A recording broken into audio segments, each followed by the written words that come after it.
We parted up in '09 because he hated his job. I wanted to find some type of, at the time, I thought it was financial freedom. But what I think most of us honestly crave, I think we crave autonomy. I think we want to have the ability to have decisions. And through the financial freedom, you do get the autonomy. But that's what I think we both were craving. And we parted up in 2011. Jake moved down to Knoxville. It took us 18 months to find the first deal.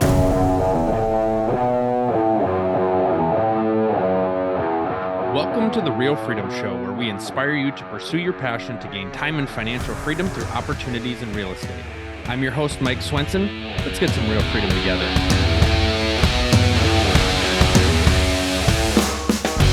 Hello, everybody. Welcome to another episode of Real Freedom, Real Estate Leverage Freedom, where we talk about building time and financial freedom through different opportunities in real estate. I'm your host, Mike Swenson. If you want to get started on your real estate investing journey or learn more about maybe what your path might be, check out our website, freedomthroughrealestate.com. That's freedomthroughrealestate.com. We've got blogs, videos, lots of stuff. It's really tough to know kind of where to start. And so that's why I love highlighting great stories of different people doing different things to be able to inspire you and hopefully find a path that's a best fit for you. So today we are here with Gino Barbaro, and he's a pizza guy, right? So if we talk about past stories, where you're coming from, guy that was in the restaurant industry, got into real estate. You may know Jake and Gino, heard of Jake and Gino. They help with educating people getting into the multifamily space. 1,800 units, over $350 million in assets under management, 6 kids living in Florida. And obviously you can share more about kind of your story, how that came to be, but certainly somebody that is very well known in the multifamily space and helps a lot of people achieve their goals. So Gino, we're so excited to have you on the show. Thanks, Mike, for having me. I appreciate it, brother. Absolutely. So why don't you just give us a quick background, tell us your backstory to hopefully kind of show people that you can build what you're building and come from a space completely unrelated to real estate. And that's what a lot of people do, and be able to create a life for yourself. I love that how you said I was the pizza guy. I will always be the pizza guy. And every time I drive by pizzeria, I sort of get PTSD because I remember those days. I love the business, but at the same time, I grew up in the business and that's all I knew. I went to college. After I left college, I started the restaurant business with my dad, my mom, and my brother. And listen, I did it for about 15 years until I really started not liking it. In 2007, my father passed away. And I really needed to ask myself, am I living his dream or was I living my dream? And I really have to say, I think I was partly living his dream. And I loved working with my dad. And when he passed away, I just felt the void. I felt like things weren't what they were. They weren't what they felt like working with him. I missed him. And in '08, we all remember what happened in '08. I was fortunate to have picked up a book by T. Harv Eker called The Secrets of the Millionaire Mind.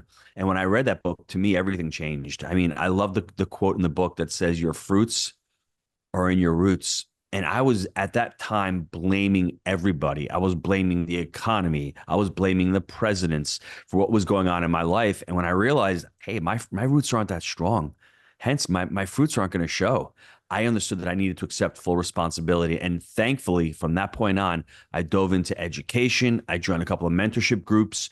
My business partner, Jake, arrives on the scene in 2009. He's the pharmaceutical rep. So we're the drug guy, the drug guy and the drug rep and the pizza guy. And, he's going into the restaurant, taking out these orders and bringing them to doctor's offices, selling, pharmaceuticals. We parted up in '09 because he hated his job. I wanted to find some type of, at the time, I thought it was financial freedom. But what I think most of us honestly crave, I think we crave autonomy. I think we want to have the ability to have decisions. And through the financial freedom, you do get the autonomy. But that's what I think we both were craving. And we parted up in 2011. Jake moved down to Knoxville. It took us 18 months to find the first deal. And I don't know how many of you are listening to this, but if you remember back in 2011, there were deals everywhere. There was no money. There was no sentiment. It was as if it's going on right now. There's the recession still going on, but it did take us 18 months. After that first deal of 18 months, we bought our second deal 3 months after that. And then our third deal 6 months after that. And listen, after about 5 or 6 years, we were able to, purchase over 1,000 apartments. And today we have over 1,800 units in our portfolio.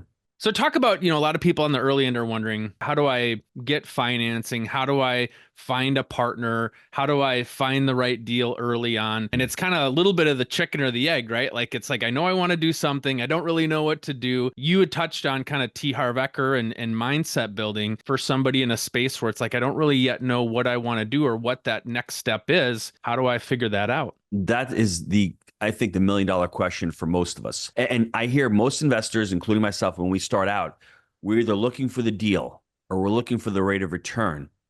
When what you really need to do is take a step back, do some soul searching. I think we're all taught that we need to work hard for our money. The next iteration is we want our money to work hard for us. But what does that look like for you, Mike, or for Mary listening, or for John? I'm not here to tell you that multifamily real estate or even real estate is the best vehicle on the planet. To me, it is. It has transformed my life, and it has transformed hundreds and hundreds of students in the Jake and Gino platform. But if you don't like real estate and you hate tenants and you don't like the slowness of it, because it may take a couple of years to get it, you may be the person who loves to invest in crypto and loves to trade stocks. To me, harder way to create wealth, a lot more tax issues. But if that's what you like, understand what the psychology of money that you have, understand what excites you. And then from there, you need to learn how to dive in and not take massive action. I was taking massive action early on before I met Jake. Action without education will cause a lot of pain. And in this society that we have now, get theritis, people take this massive action, but they don't properly build the foundation. So I think the first step that all of us listening to this is understand what the psychology of our money is, what our relationship with our money is. We need to be able to save money. If you can't save money, it's going to be a lot more difficult for you to become quote unquote financially free or for you to invest money. You need to have to learn how to save. And my relationship with money is I was an amazing saver early on, and to my detriment as well, because I could save that money, but I had the scarcity mindset that money saved. Am I supposed to touch it, or am I supposed to save it for a rainy day?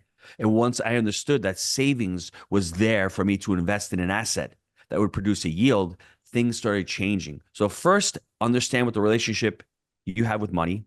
Next, understand what type of asset or what type of investment you would really love or enjoy to do. And then after that, start taking that massive education. And I think the next step after that is find a community, find a mastermind group, find somewhere where you can be held accountable and take it to the next level, because education is great. Action is great. But what most of us miss is the implementation of all that. And that's what I got through my mentorship groups early on after meeting Jake. I'd find these great deals, but I didn't know the next step. I didn't know how to underwrite the deals. I didn't know how to put a letter of intent in. I didn't know how to actually close the deals until I had somebody, my coach, walking me through those steps as I'm in real time, understanding how to do that through them. And I think for some people to understand, like, your path can change a little bit, right? Mm-hmm. You may get into multifamily and realize, I don't like multifamily. For us, I had a couple of business partners and we decided to do a flip together. I had a little bit of past experience with some rental properties. And so I was like, well, let's do a flip together, see if that's kind of where we want to go. We all decided we hated it. We don't ever want to do flips again, which is what kind of pushed us into the multifamily spot a little bit more. And so understanding, like, it's okay to take a path and realize it may not be the fit, but sitting on the sideline doesn't help. And so it's that balance, right? You want to take a calculated risk, but that calculated risk may not be where you end up, and that's okay, but you're not going to know unless you get in and do something. Mike, you made a great point, and it's that things may change, but you also have to think about what's in it for you. What are your goals? For Jake and myself, early on, we both had full-time jobs. I had a small business and he had a full-time job. We couldn't fix and flip. So we decided early on, let's get into multifamily.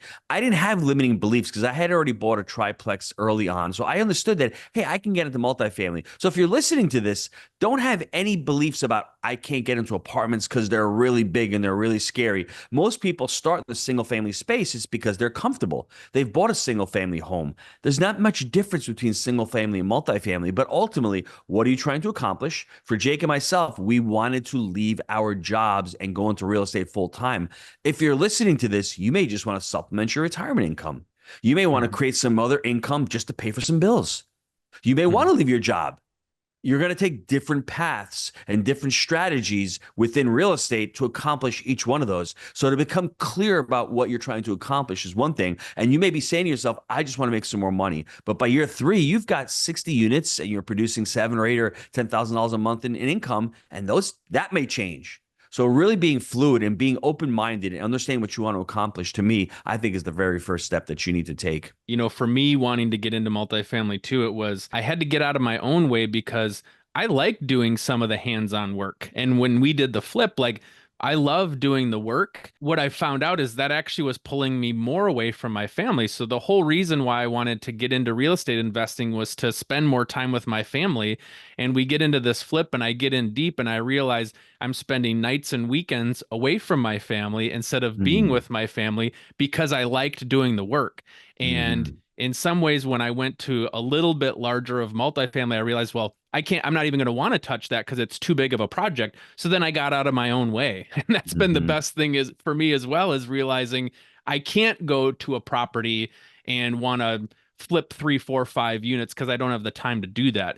I felt like I Mm-hmm. could have the time when it was a single family property. So in some ways, I learned how to get out of my own way so that I can be with my family more. What's amazing, what you just said, is if you take a step back, you are acting as a solopreneur or as the I'm a guy in the single family space. I'm going to do this, I'm going to do that, I'm going to get burned out. Mm-hmm. But I think if you had adopted the mindset in multifamily, and a lot of people do who are very successful in single family, where they're becoming entrepreneurs, where they're understanding that the real estate is not just an investment, but it's a business. It's scalable. It has Mm-hmm. standard operating procedures. It has systems. We call it people, systems, and culture. If you were able to adopt that in the flip, and do that, then that may have been a more profitable adventure, or you may have enjoyed it more. But the fact that you moved into multifamily and understood, hey, these 30 or 40 units really need to be run like a business. That's where I think most people fail when they get into real estate. They think it's a hobby, or they think they have to do it all by themselves, but they don't take a step back and say, I'm the asset manager here. I am managing an asset. I am managing a business. It's really a future stream of revenue. And when you look at it from that perspective, to me, everything changes, everything becomes clearer, and you can understand, wow, this is why I'm getting into this. It's not only an asset, but it's a business that I'm building here. You touched on education, being willing to invest in your education. I tell people too, and I've heard you say it, it's like if I'm going to go to college, I'm going to spend money on my education. So why shouldn't I feel like I should be spending money on education to get me further in my career in real estate? But Mhm. people feel like everything out there is free, right? I can go to YouTube, I can go to a web page, and I consume the content for free. Why would I want to pay for something like that? And it's just a totally different mindset. So curious to hear your thoughts. Obviously, I know what your stance is, but for people out there listening, like why is it important to be able to invest in where you're headed? I'm going to try to make an analogy here, and this may make sense or it may not make sense. But when you're looking at the student debt, I was doing research on it. Half of all the people who have student debt don't even have a degree yet. And if you think about it, it's free money to them early on. When the bill comes due, things start changing. So if you're thinking about getting into something and you haven't really invested in it and you're getting into real estate and you're saying to yourself, I'm going to watch this YouTube video. I may do the thing that Gino says at the end of it, but I may not. But once you start having skin in the game and you're invested in it and you invest in it, you start taking it real seriously. When somebody says to you, I just want to pick your brain, that means I want free advice and I'm probably not going to use it because I have nothing vested in it. And how do I know? Because I've been that person. Until I said to myself, how do I figure out this multifamily game? There are so many people out there. And I decided to put some money down and really invest in my education. I thought it was an expense in the beginning. But once I started investing in it and I said to myself, I've got a call next week with my coach, I'm paying for that call. I better do my homework and I better underwrite 3 deals before I get on the call so I don't waste that call. And I'll give you a perfect example. One of my hobbies right now, I love singing opera. And I've been doing it for the last 3 years. Every Tuesday at 6 p.m., I have a standing lesson with my opera teacher. Guess what? I show up every Tuesday. I pay my money. But during the week, I practice. And when I show up on Tuesday, I go to every single lesson. Now, if I was getting that lesson for free, there'd be some Tuesday nights like, oh, I can't make it tonight. I'm sorry. I just can't be there. I don't really feel too good, or I'm a little bit tired from the day. Well, guess what? I'm paying. I'm showing up to that. And it sounds so crazy, but that accountability piece that you get from the education is probably one of the most important aspects of it. I think the second component that I received, and that, people who join our community, is the community. Multifamily is a team sport. If you think you're going to sit on the sidelines by yourself and try to build a portfolio all by yourself, you're going to be spinning your wheels. You're going to be trying to do everything. And at a certain level, you're going to get burned out, and you're going to hate this business. So finding out what you really enjoy to do, trying to find others who can complement what you're doing, is another amazing way that you should get out of the education. And like I said, that third part, it's really good watching YouTube videos. You understand the concepts. But when Monday morning comes around, well, how do I, go on a property tour with a broker? How do I underwrite this deal? What's the next step after that? That's what education really shows you, and it holds you accountable to taking those steps. I think a big key piece of it is kind of knowing the right piece of information at the right time. And that's where a community can come in, because going back to a college analogy, I can learn a 400 level lesson, but if I'm only at a 100 level mindset, or if my business is only at a 100 level, I can't really implement the 400 level piece of information. And so it's a little bit of knowing the right piece of information at the right time from the right source. Is what's going to help you climb up those stair steps. And Mike, also, when you're in a community, you should have all of the resources. I have a student named Baran. About a year and a half ago, he calls me up and he's like, I'm working with a community bank. They're at 7.75% for this loan. I said, Baran, let me give you my credit union. Call up the credit union. He got a 6.75% interest rate. He probably got about $800 a month savings on that one deal. That's 10 grand a year saved on that one deal. And I saw him last month at our event in Nashville, and I pointed him out. And he's like, no, Gino, that's not even the best of it. I've done 5 more deals with that credit union. So can you imagine, just from one phone call, from one relationship that you create within the community, you can save tens of thousands of dollars. And it goes down to also things like cost segregation. A lot of investors don't know what cost segregation is. You're on, and then all of a sudden, wow, I never heard of this cost segregation thing. How does it work? Well, this is how it works. Or self-directed IRAs. When I started investing back in 2010, I heard of the self-directed IRA. I thought it was the best thing since sliced bread. I had never heard of it, and I had learned it through my mentor. I could have gone years and years without understanding what it was, but that tool in and of itself, if you're in multifamily and you're raising money, on our last syndication, half of the funds that we raised came from self-directed IRA. So if I didn't know what a self-directed IRA was, or the benefits, or to be able to how to use it, I mean, that's what education is all about, understanding it and then being able to implement it in your business.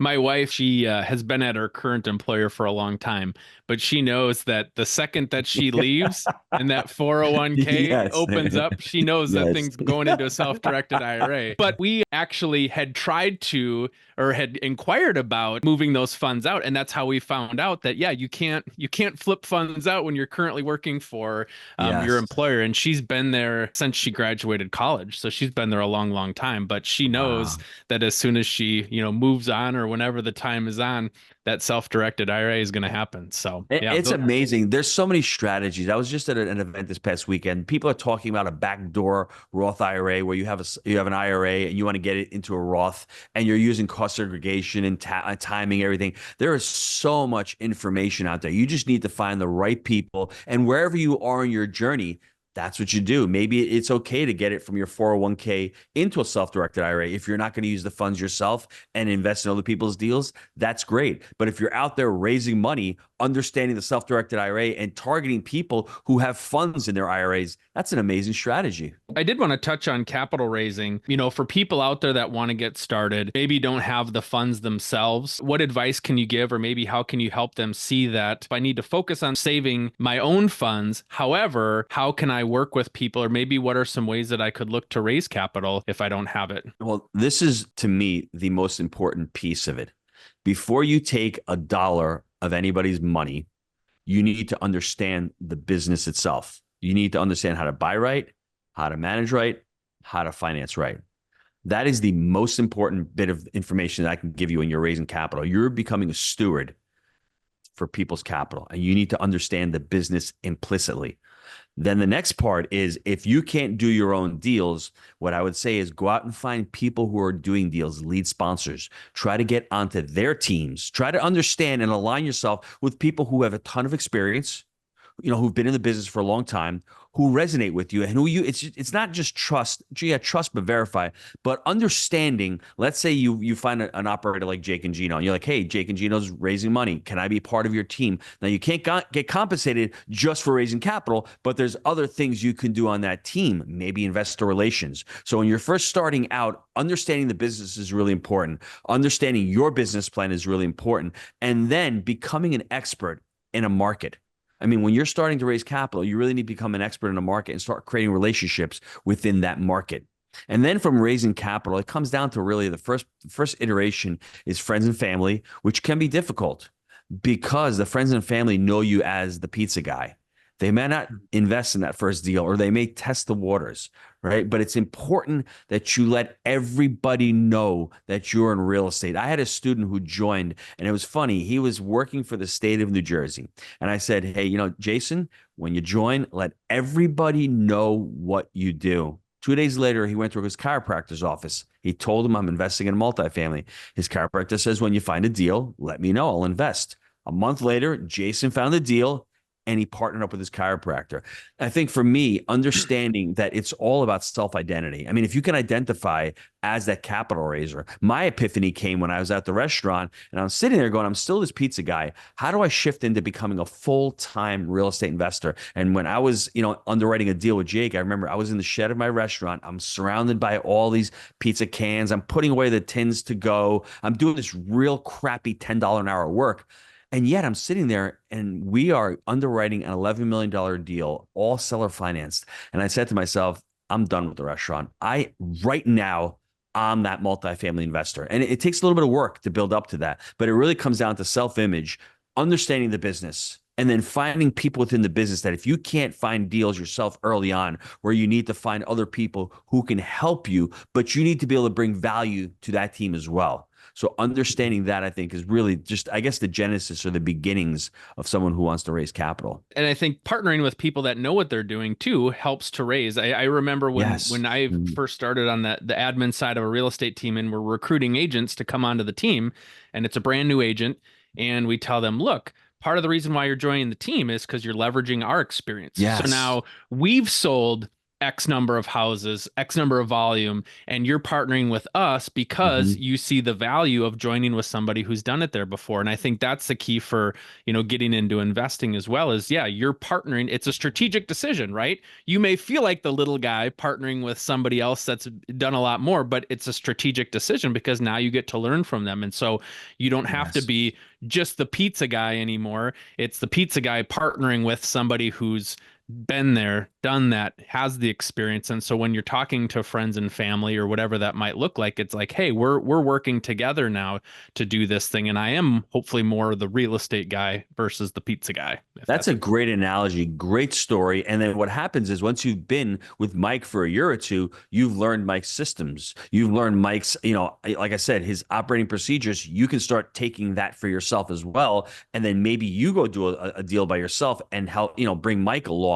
But I think the other way to get into it is if you're looking to get into it, maybe you invest passively into one of these syndications yourself. Invest $25,000 or $50,000. See how that process goes. Learn as you earn. That's another great way to get into it. And if you're unsure of it, just invest passively. You'll learn what the operator has. You'll learn the whole system. You'll learn, the speed with which syndication occurs. You'll learn the timeline of syndication. And that's another great way to get in to start raising capital is by yourself becoming what they call an equity partner, equity participant, or a limited partner in a deal. You get a chance to see the system, see how the deals are marketed, get to see the reporting that happens, the communication that happens, all of that back end stuff. And so there's a ton of value there as well. Yes, I agree. Real estate agents, are you tired of letting the busyness of life get in your way from achieving your real estate investing goals? I'm super excited to announce we've created the Real Freedom Investor Agent Tribe.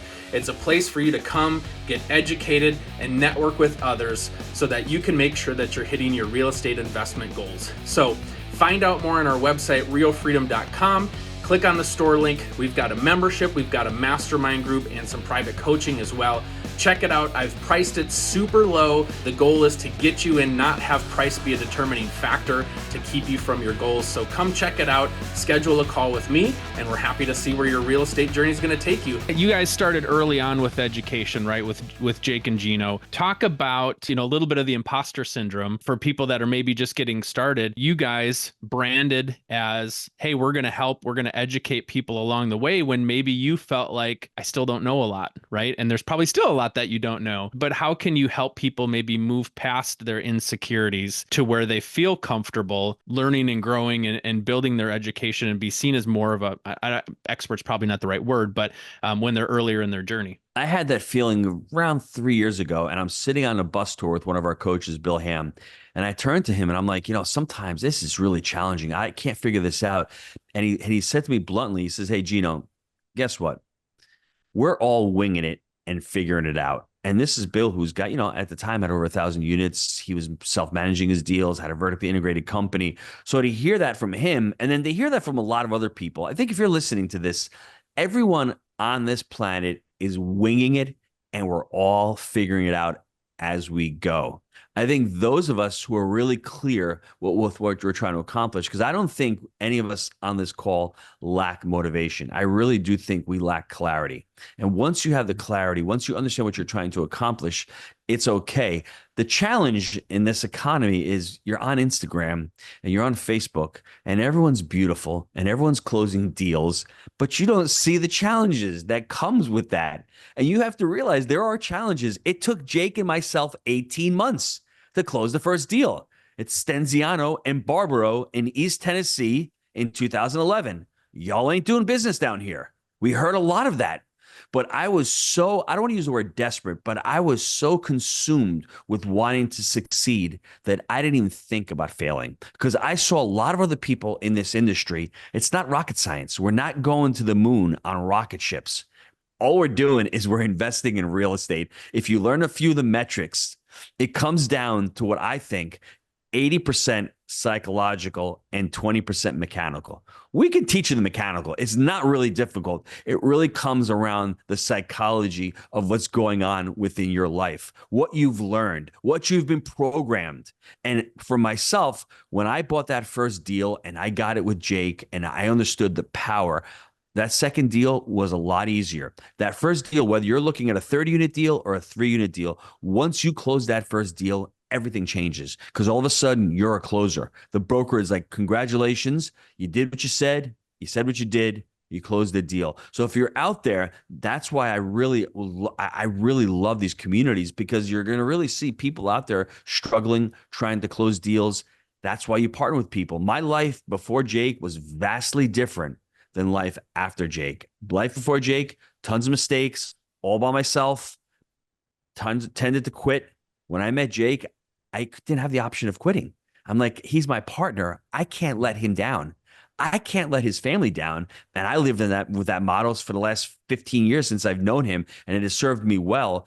Unfortunately, it's pretty weird to say, hey, I'll let myself down before I let my partner down. But that's how we are. And that's how I was. And I go to work every single day thinking, how can I add value to this relationship, to this partnership? You mentioned about the partnership, there's people out there that maybe have the mindset of, I want to do everything on my own. I don't need anybody. I don't want to split the pie. You talked about adding value. Talk about how that relationship came together with Jake. Was it, I'm seeking a partner? Is it, hey, we're just both going in the same direction? But for people out there that are kind of thinking about the be my own boss, do my own thing myself, I've heard the example of, would you rather have a grape yourself or would you rather split a watermelon? Something like that. So talk about kind of that partnership, finding somebody intentionally versus stumbling across somebody. What advice do you give for people that are maybe kind of in that space mentally? And we could do a whole podcast on this, but what I would really say is, it's really comes down to what's holding you back, or what is your energy, your block,